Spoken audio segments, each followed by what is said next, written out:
Welcome back, John Morris Show. Look who's here. Jerry Hill is with us on a Wednesday in studio. Welcome to you. Garrett got the AC working here in the building yesterday, so we're all good. He worked on that? Yeah, he did. I'm going to give him credit. Spent like a whole day. I mean, I spent my whole morning. Yeah. Trying to make sure everybody's good in here. You know how I have to make sure He's everybody's selfless. good in here. That's amazing how much skills you have. I'm a man of all sorts All of talents. skills. Yeah. A man of many talents. Just like you, Jerry. Jack of all, master of none. There we go. I've heard that before, believe me.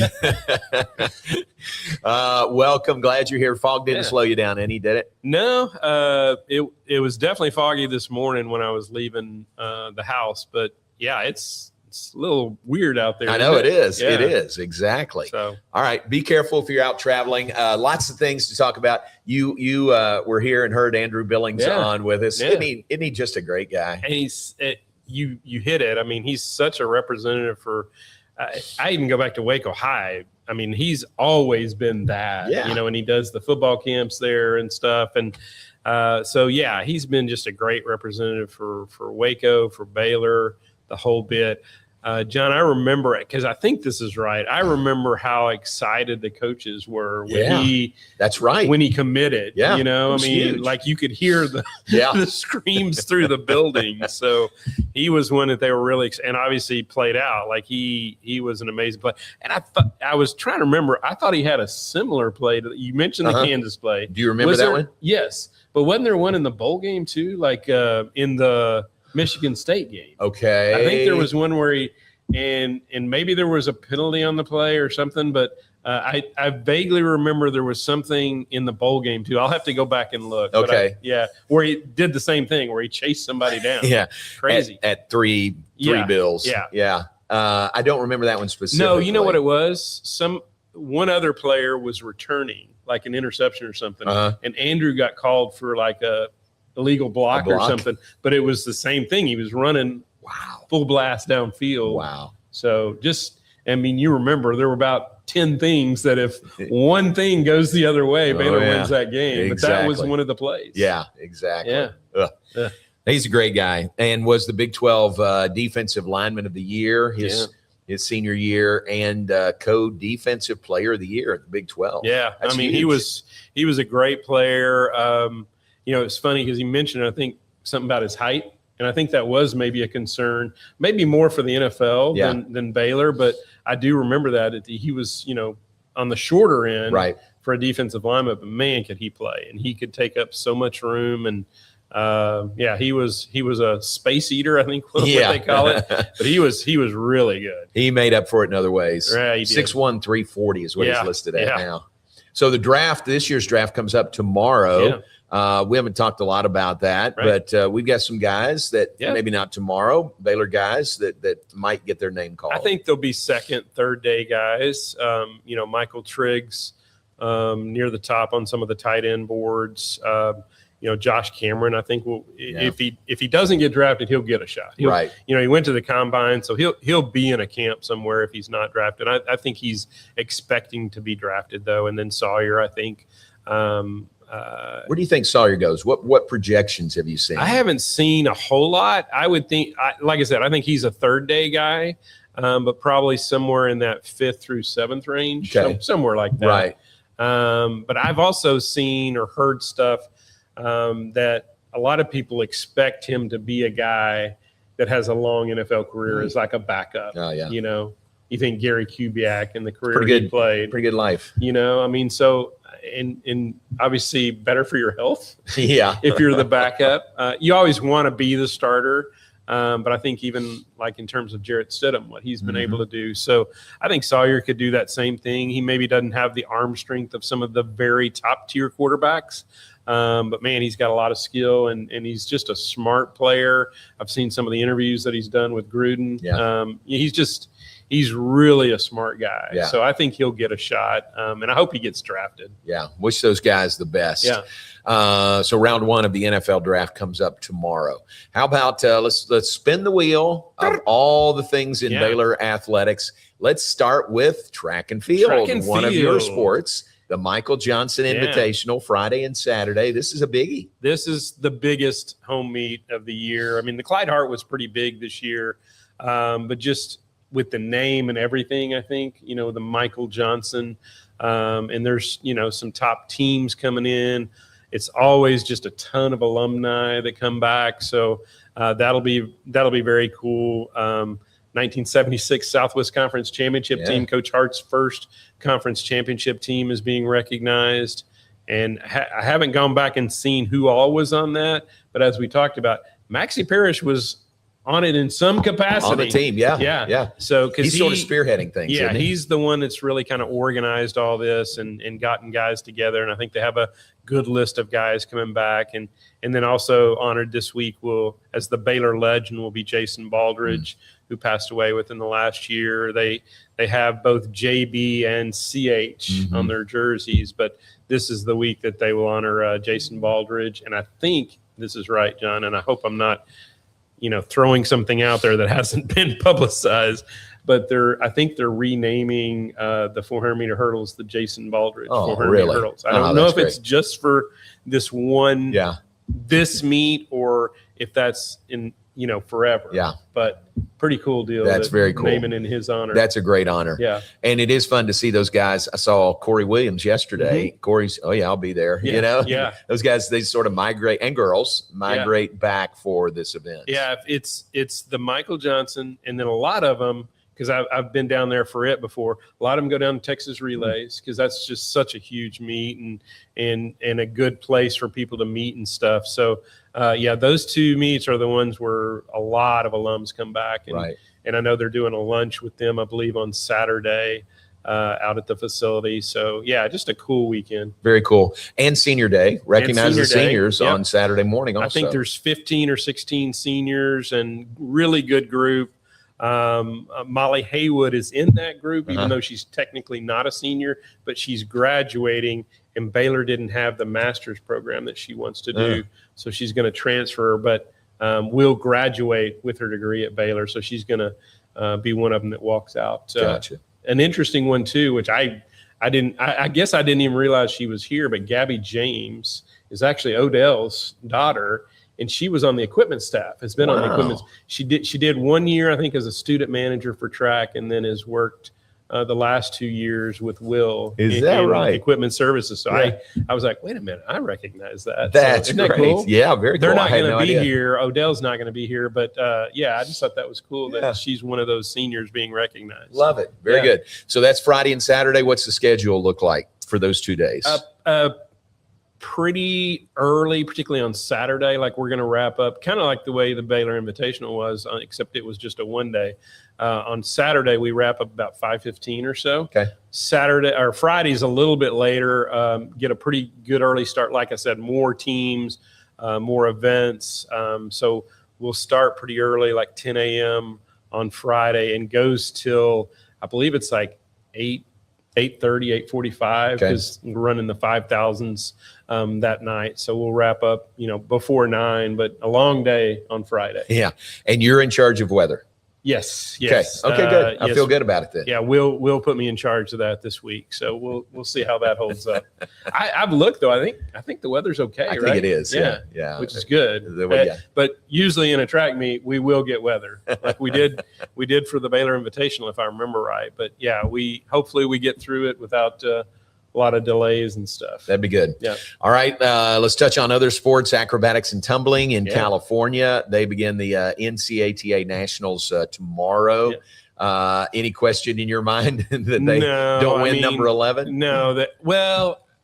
Yes. I mean, there's always a chance. Right. But I love Coach Fee's. That's what the other teams are saying. Yes, so you're saying there's a chance. And there's about that much chance. 1 in a million.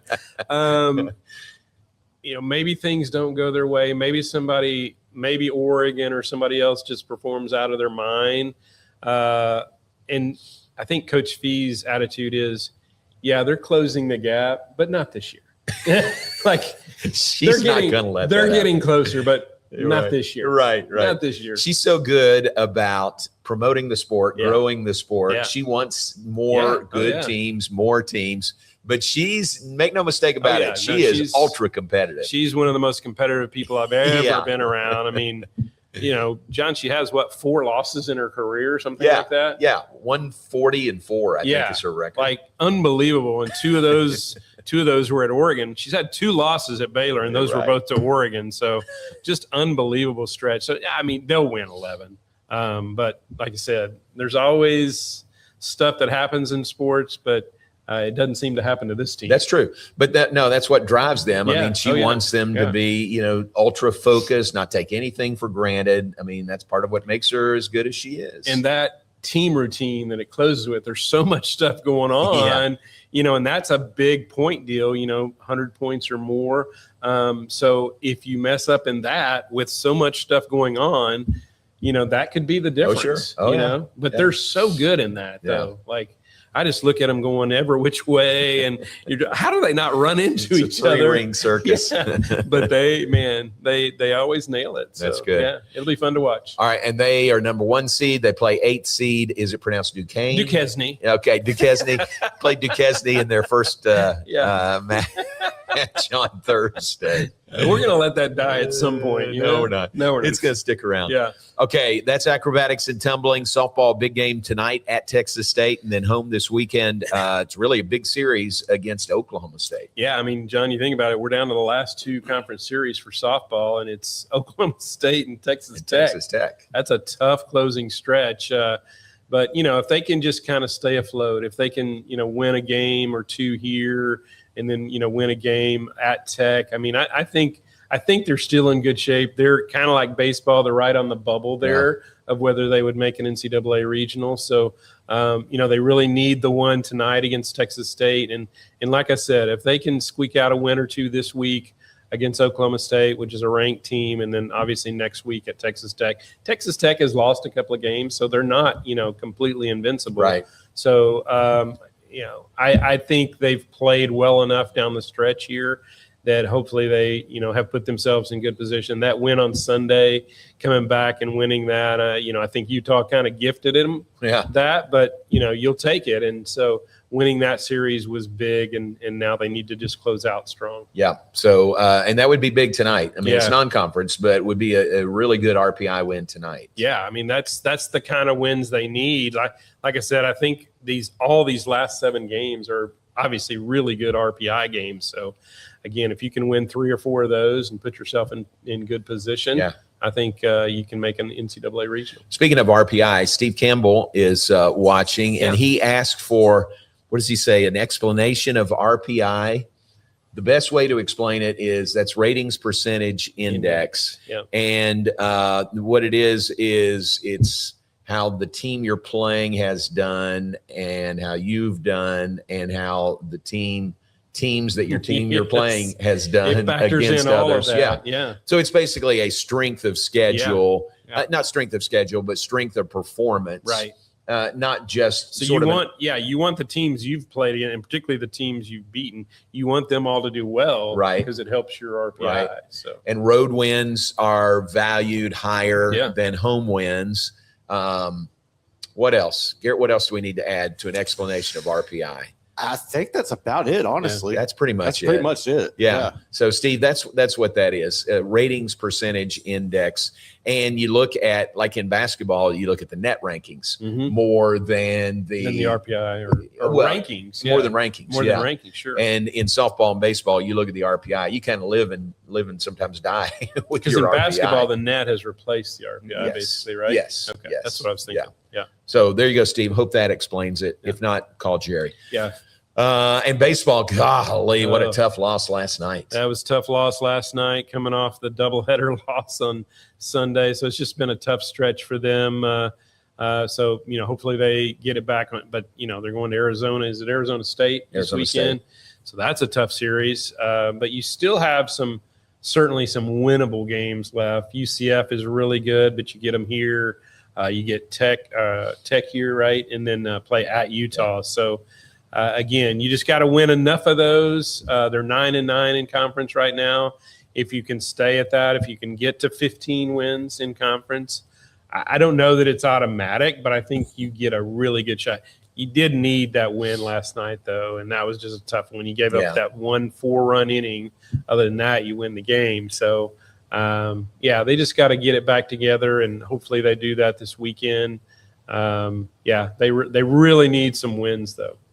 Speaking of RPI, Baylor's RPI baseball dropped 5 points last night with that loss. Well, so that's a road loss to a team with a low RPI. So that hurts you even more, probably. Right. I think Mitch said Sam Houston was like 174 RPI. So not a good loss in any respect. Men's and women's golf, Big 12 championships. Women are in Dallas, and they begin tomorrow. Dallas Athletic Club.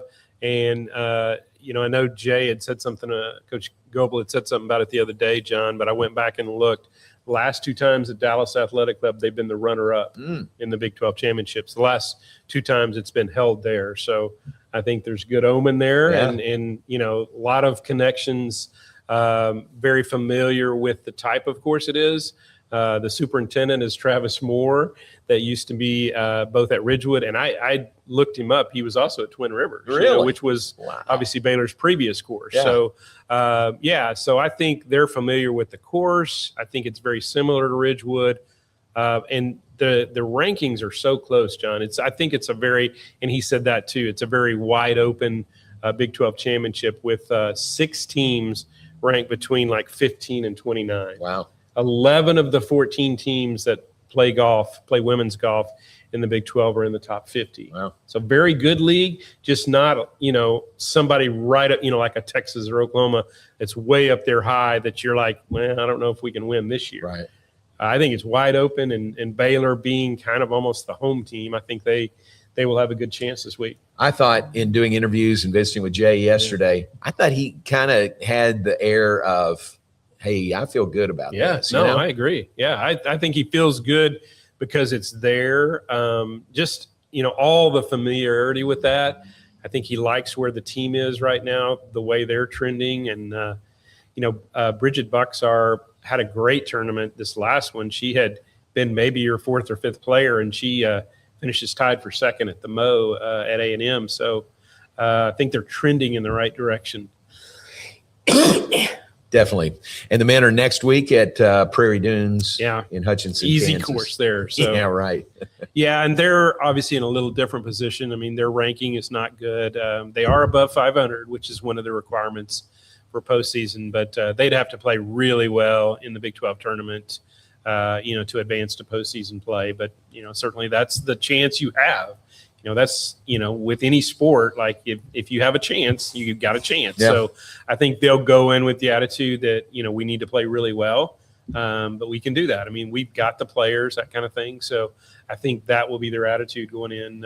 And that one starts Monday. Okay. Spring football wrapping up, Fan Fest on Saturday, big day, lots going on with Fan Fest. That'll be fun. Yeah, Jovan Overshone gave us a kind of an update and synopsis of all the stuff that's going on. And it's and I know I heard Justin Hoff on with you yesterday. Just a lot of stuff going on. It'll be a fun day. A lot of food trucks out there. A lot of fun stuff for the kids. I guess it's like a skills challenge or whatever. That'll be cool because I remember them doing that last year, and that was a really neat deal. And I think there's a lot more signed up for it this year than they had last year. So that'll be fun. Open practice. Not a scrimmage, not anything like that, but you do get to see an open practice, the only time the fans get to see it all year. So good chance to see them, before they go into the season next year. I think people want to see DJ Lagway, don't you? Yeah, there's a buzz around him for sure. Like, I think that was a huge get when they signed him.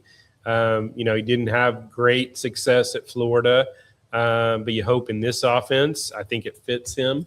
And just, when you think about where he was ranked coming out of high school and all that, there's a definite excitement. And the players really like him, John. They have really bonded with him. I mean, a first year guy here at Baylor, but obviously has the Baylor ties. And I think there's a real excitement level about DJ Lagway. Yeah. Did I tell you, I saw Derek, his dad, at a practice last week. He was here. I looked over there and I thought, it looks like Derek. By golly, it is. Derek Lagway. He looks good.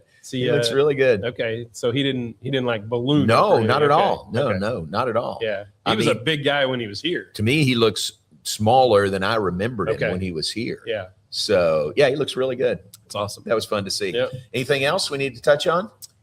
What have we got left, John? You have any books? New books coming out? No books.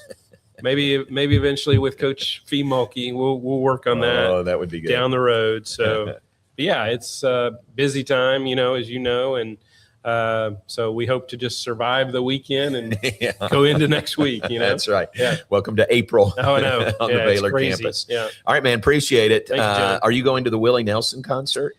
I am not going to the Willie Nelson concert, but I'm hoping to go. I have tickets to Hudson Westbrook on Friday night. Oh, there's a track meet going on. Yeah. So I may have to maybe check out a little bit early Friday. Like I said, we have the 1,500 and 5,000 late.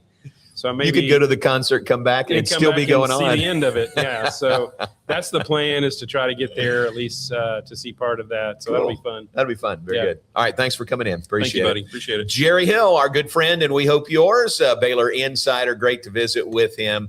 Tell us again the 1983 North Texas State News Ed Journalism Student of the Year. News editorial journalism student of the year, writer of the year. And Alfred P. Hurley was the president, and so I have a plaque or whatever signed by Alfred P. Hurley. You do? I do. I don't see that plaque in your office. I keep it hidden. Okay, it's very there. Good. All right, man of many talents. The statue that I joke about is not on the North Texas campus, but I do have the plaque as the News Ed Student of the Year. And it does say North Texas State. Yeah, North Texas State University. Right. Proud grad. Very good. All right. Thanks, Jerry. Appreciate him. And let's take a break. Back with more. We'll look ahead. We'll share some birthdays with you and plenty more. Coming up, John Morris Show, brought to you by Alliance Bank Central Texas and by the Brazos Landing.